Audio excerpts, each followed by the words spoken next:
আসসালামু আলাইকুম রাজ মানে আসামর ভিতরে ফয়লা মাদ্রাসা যদি হয় ফয়লা টাইটেল সোয়ালি মাদ্রাসা যদি হয় তো একমাত্র নাটেশ্বর বানাত মাদ্রাসা দেখান ওখানো আর এইবার নাটেশ্বর বানাত মাদ্রাসা তোমরা এখন কততম আছে 24তম বুখারী খতম স্টার্ট হইব বা ওয়াজ মাহফিল হইব যার কারণে আমার লগে দেখতে পাররা ইনর শিক্ষকসকল আছেন নাটেশ্বর লাগাফিসা করিও ক্যামেরা হ্যাঁ নাটেশ্বর বানাত মাদ্রাসার শিক্ষকসকল আজকের এই ভিডিওটা আমি প্রস্তুত করি আর আপনারা যারা নাটেশ্বর নীলবাগান থানাপতি অঞ্চলের যারা রাইজ আছেন আপনারা হর এক মানতে আপনারা এই ভিডিওটা শেয়ার করেন এই ভিডিওটা শেয়ার করা অত্যন্ত প্রয়োজন কারণ আসামের ভিতরে দুদিন পয়লা সোয়ালি মাদ্রাসা দুদিন টাইটেল মাদ্রাসা হতে একমাত্র নাটেশ্বর বানাত মাদ্রাসা গতিকে আমার লগে হুজুর আছেন আসসালামু আলাইকুম মুহাদ্দিস সাহেব গতিকে হুজুরের লগে তো মাতবার লাগি চেষ্টা করবো ই মাদ্রাসার মুহাদ্দিস গতিকে হুজুরের লগে মাতবার লাগি চেষ্টা করবো হুজুর কিতা জানাইবা আমার বিবাহে যেহেতু পয়লা প্রথম ইকান নাটেশ্বর বানাত মাদ্রাসা টাইটেল মাদ্রাসা দুদিন আসামের ভিতরে পয়লা প্রথম সোয়ালি মাদ্রাসা হিসাবে আমার দর্শকরা কিতা জানাইতে চাইবা আমি আপনার এই চ্যানেলের মাধ্যম দিয়া ওখানে জানাইতাম চাই দাওয়াত দিতাম চাই জানাইতাম চাই আর অবগত করাইতাম চাই আর সর্বপ্রথম 1972 সর্বপ্রথম এই মাদ্রাসা এস্টাবলিশ হয়েছিল আর আসাম তথা পূর্বাঞ্চলের সোয়ালি মাদ্রাসা হিসাবে ও মাদ্রাসাও সর্বপ্রথম প্রতিষ্ঠিত হয়েছে আর সর্বপ্রথম দারুল হদিস হিসাবে ও মাদ্রাসাও হদিসের দর্শ আরম্ভ হয়েছিল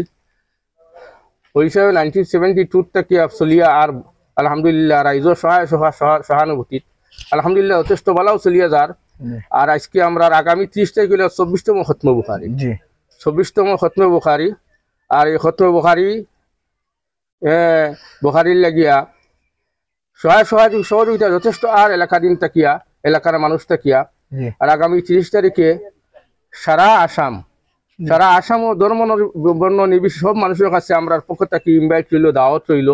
সবাই এখানে উপস্থিত হইতা শুভাকাঙ্ক্ষী বন্তা দোয়া আশীর্বাদ দিতা আমরা 13 জন ফুরিন্তি এবার মোট 13 জন ফুরিন্তি এবার দেওয়া দিবা দস্তার বন্দি হইব 13 জন ফুরিন্ত দেওয়া দস্তার বন্দি হইব এসা আসামের বিভিন্ন প্রান্ত খালি নাটেশ্বর এলাকার নাই বলকে আসামের বিভিন্ন প্রান্ত থেকে আইয়ারা কোনো পাঠদান লইছে পড়াশোনা করছে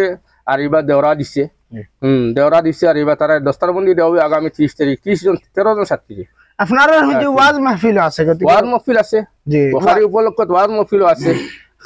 খানর অতিথি হলো আপনারা ইনভাইট করছি আমরা মুখ্য অতিথি হিসাবে জামিয়া জালালিয়া হুজাইর জ্যেষ্ঠ মুহাদ্দিস হযরত মাওলানা আকিলুর রহমান সাহেব জ্যেষ্ঠ অতিথি হিসাবে তানে আমরা ইনভাইট করছি নিউ মার্কেট নিবাহু নিউ মার্কেটের ইমাম সাহেব দেন আমরা প্রফুল্লিত বহুত প্রফুলার মৌলানা মাহমুদ আলী সাহেব বর্তমান সময় বহুত প্রফুলার সুনামধন্য ওয়াইজ আর এই দিক দিয়ে আপনার জামিয়া আসাম দারুল হদিস জয়নগর মাদ্রাসার জ্যেষ্ঠ মুহাদ্দিস হযরত মাওলানা মুফতি শামীম আহমদ সাহেব ইনভাইট করছি এর উপরে আরো আছেন এখন যারা রাইজে আমার এই ভিডিওটা চাইরা সারা রাইজরে আপনি কিটা জানাইতে চাইবা সারা রাইজর সহায় সহযোগিতা চাইয়া কামনা করিয়ার আর্থিক সহায় সহযোগিতা কামনা করিয়ার আর নিজে এটেন্ড হইতা দিন এটেন্ড হইয়া দোয়া আশীর্বাদ দিতা আমরা শুভাকাঙ্ক্ষী বনতা একটাও চাইয়ার হুজুর এইটা ইসলামিক ভিডিও শেয়ার মারলে কিতা কইবা যে শেয়ার মারবার লাগে শেয়ার মারা শুদ্ধ নিয়তে জি পাবলিসিটির লাগিয়া তবলিগের নিয়তে করলে তো ঠিক আছে কোনো অসুবিধা নাই যিনি কাম সহযোগিতা করতে আপনারা আলহামদুলিল্লাহ গতিকে রাইজ আশা করি আজকের ভিডিও খুব বেশি পছন্দ হয়েছে গতিকে আজকের লাগে তখন আছে নেক্সট ভিডিও লাগে ইন্তজার করবা যে এসে ব্লগ ফলো করছেন না তাই এসে ব্লগ ফলো করবা যে এসে ব্লগ ফলো করছেন এসে ব্লগের তরফ থেকে ধন্যবাদ আজকে লাগে আমি এসে ব্লগ বিদায় নিলাম ইনশাআল্লাহ নেক্সট আরেকটা ভিডিওর মাধ্যমে আপনারা সকলে গপসপ হইব আসসালামু আলাইকুম।